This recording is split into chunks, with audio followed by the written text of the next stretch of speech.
Well, it's wonderful to be here with Nigel Topping, the UK's high-level champion for COP26. Nigel, what does that mean? What does a high-level champion for COP26 actually mean? Well, look, I mean, the role was created as part of the Paris Agreement in recognition of the fact that tackling the climate crisis is going to require the whole of society.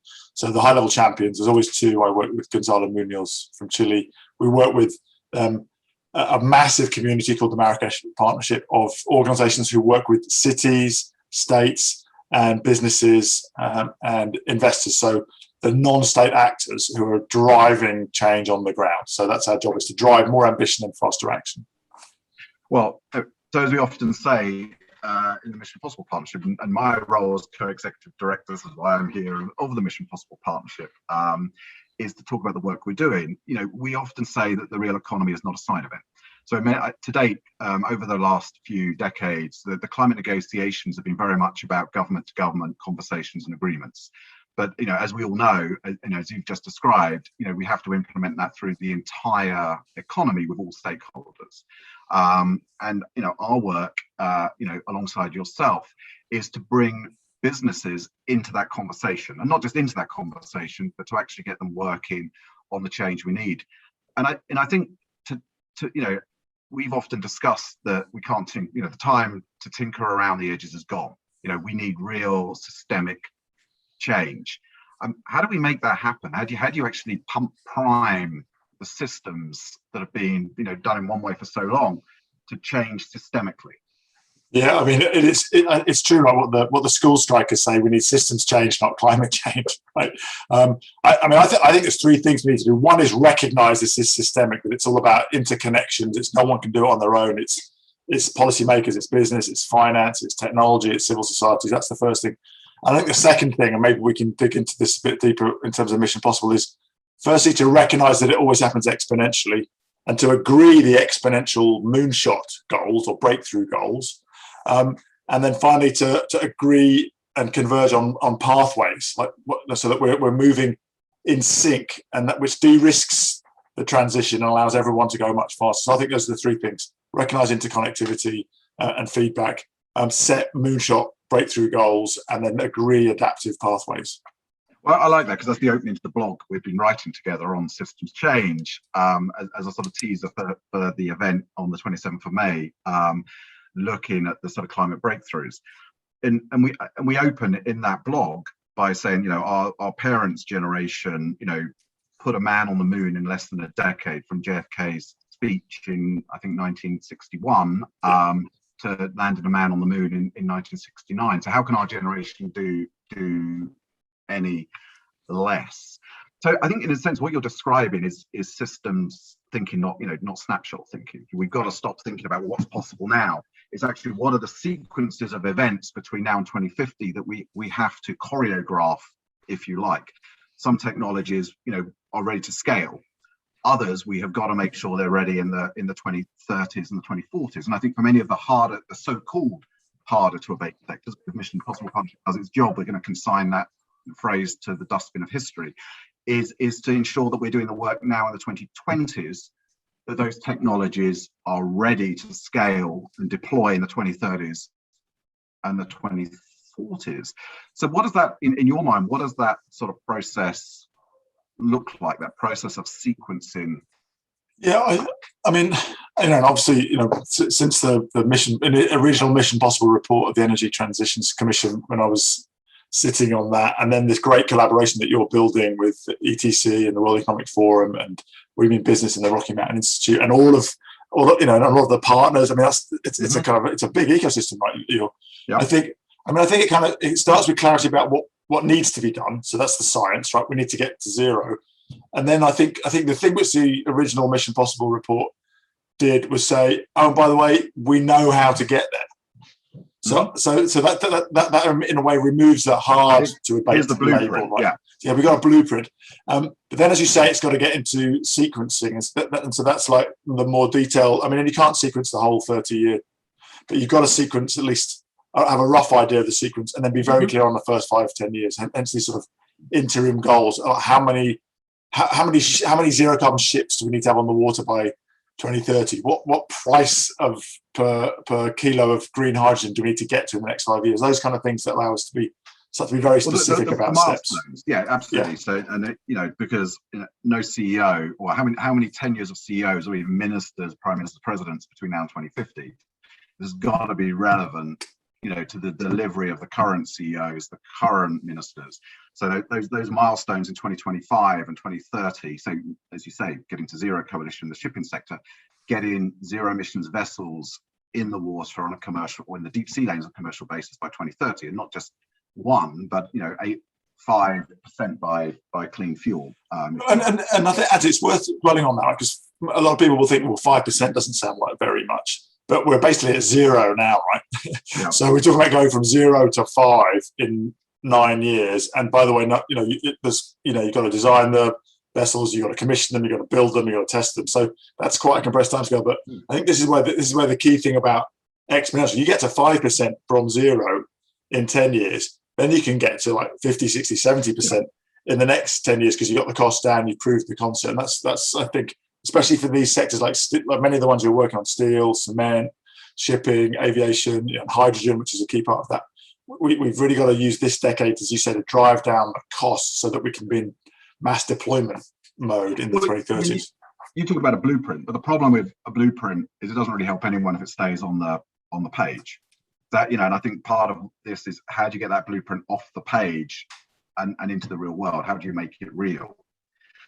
And within the Mission Possible partnership, we have a model for that, which is you take the most ambitious, the top 20% of companies in those sectors, suppliers, buyers, governments, and financiers. Because I think to our model and systems thinking, you don't need to win everywhere or everyone. You just need a critical mass that can commence that flywheel you often talk about of sustainable transition. You get them to buy into those technological roadmaps and policy roadmaps and finance roadmaps, and then you get them to implement. And this, I think, is the magic sauce in this formula, is to then commit to work towards those milestones in 2025 and 2030 that create those net zero breakthroughs, those tipping points that start this, make it happen. In a sense, what we're trying to do, I guess, is replicate and speed up the S-curves I've already seen in wind and solar and electric vehicles and batteries, and now applying it to heavy industry.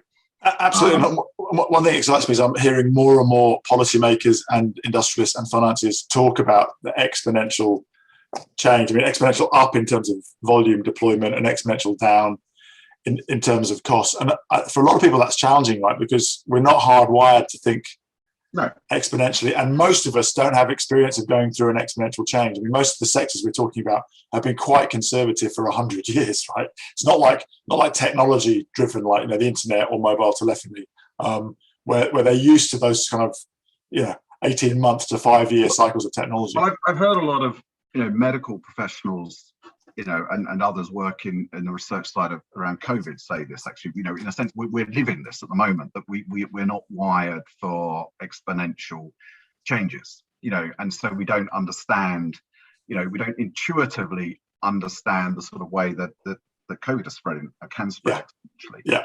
And I think, in a sense, maybe that helps us understand the situation we're faced with at the moment. It helps us probably understand a lot of things about our system and our economy. Do you see that thinking transferring into the climate and the transition we're trying to make here? Yeah, I do. I mean, I just this morning was on a call talking about green hydrogen, which of course is going to be a really important part of the transition that you're working on in many sectors, right? And there's a really sophisticated understanding of the fact that we need hydrogen to be a big part of the final energy demand. So there's a massive sort of order of magnitude increase in overall hydrogen production. B, that we know how to get there theoretically, but haven't developed all the technologies yet, particularly the electrolysis in terms of the costs coming down. But there's a very sophisticated understanding of the kind of level of deployment that's going to be needed, and that people are talking about 1.5 to 2 kilograms breakthrough costs per kilo of green hydrogen, and we're starting to see in massive projects. I mean, 26 gigawatts in Western Australia, 25 gigawatts in Oman. I mean, these are huge projects. I mean, and you see it now in I just reading in the FT today, this new green steel project in Sweden, where where they have iron ore and loads of renewables, so similar to Western Australia, and building a capacity to produce 5 million tons of green steel, already knowing, and this is the key to your point about systems change, that there will be demand, because the vehicle manufacturers, who are one of the main buyers of steel, are saying they're going to get to zero emissions vehicles, not just electric vehicles, but zero emissions vehicles. And the building industry also, which is a big user of steel, saying they're going to get to zero emissions buildings. I think that's important, because I mean, everyone is aware of electric vehicles now, and I mean, I think that's the mainstream issue. But I think what most people are not aware of is if you switch to an EV, you're only dealing with 2/3 of the emissions involved with that vehicle. You still got 1/3 from manufacturing that vehicle. So I think that's a critical step. And the sort of pilots that we're mobilizing business to build are the technologies on which policy and finance can get traction. I mean, a good example is the chemicals industry announcing a few weeks ago, or 3 companies announcing that they're going to build the world's first electronic cracker, or electric cracker. If you're going to decarbonize, the chemical sector, you need to find a way of using clean power in those massive chemical plants. And so I think that's quite exciting.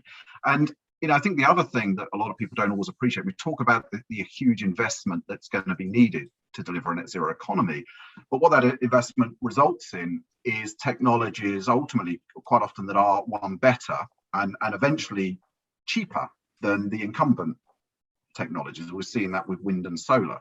So yes, there is that upfront cost, but if we hadn't invested in wind and solar, we wouldn't now have those technologies that in many cases are better than incumbent fossil fuel technologies, but also now are cheaper. I mean, I think the irony in there that we would hope to repeat here is that in many places now, coal can only compete with renewable energy if it's subsidized, which is, is an amazing position to have reached. Are you excited? Sorry. Yeah, I was thinking that it's amazing that even though we know that we're incredibly innovative, we often don't seem to back ourselves. I mean, one of the things I think we should call at the moment, I've been thinking about what sort of targets are we setting ourselves, right? And I think there's what I call the mugshot target, which is just linear extrapolation. That's the sort of, we're only at 3% of electric vehicles. It's not growing very fast. Where instead it's doubling every 18 months. It's going to be 3, 6, 12, 24, boom, it's over in a decade. Then there's what I'm calling the safe shot. I think most of our targets are what I would call safe shots, like where we kind of know that we can get there. I think what we'll find, especially this year, is that the next IPCC science comes out, that we need to push for more moonshots, targets where we don't actually know how to get there. It seems like we're a bit frightened of them. That's one of the things that happened with Kennedy. You mentioned in '61, he said we're going to land on the moon. People said, you're nuts. We can't do it. We don't know how to do. We don't know how to calculate the orbital trajectory. We don't know what the surface of the moon is. We don't have a lander. We don't have spacesuits. Blah blah blah blah blah. We don't have computers. Remember, that was in the age of that's what we've got computers now. And I mean, I think that's many of the technologies we now use come out of those programs, come out of government R&D programs. Business then picks them up and implements them. This is incredibly exciting, and I think to that point, every generation has its equivalent of the moonshot. And this is if we're to hand on to our children, this has to be our generation's moonshot, and we have to make it happen. And this is very much what the Climate Breakthrough event on Thursday is about. We are, you're going to be taking part in some of the sessions. I will be, my co-executive director, Faustine from the Transitions Commission will be, and we even have John Kerry to finish the event. So incredibly excited. We're going to take 4 areas and really examine how they are going to help with delivering systems change in the industry space. So steel, shipping, hydrogen, and nature, and really examine how they are contributing, how they are implementing the systems change we're talking about to deliver on the race to zero and deliver those breakthroughs and tipping points in Glasgow at COP26 that are a critical part of our generation's moonshot, which the race to zero. Thank you, Nigel. Oh, thanks, Anthony. I'm really looking forward to Thursday, and I think key for me is to draw people's attention to what's already happening. This is not about 2050 promises, as you say. It's about what policymakers, investors, companies, inventors are doing and deploying right now. So it's a much more hopeful story, and we need to make sure people are aware of that, because this is starting to go fast, And that both means it's exciting, but it also means there's a risk for the laggards who are thinking that nothing's happening. So I'm really looking forward to highlighting everything that's happening. This is not theoretical. It is those electronic crackers. It is those net zero or those zero emission steel plants, green steel plants. It is those zero emissions vessels. It is those green cement developments. No, exactly. Very practical, hands-on tipping points. Thank you, Nigel. Excellent. Looking forward to it. Thanks, Anthony. Me too. Thank you.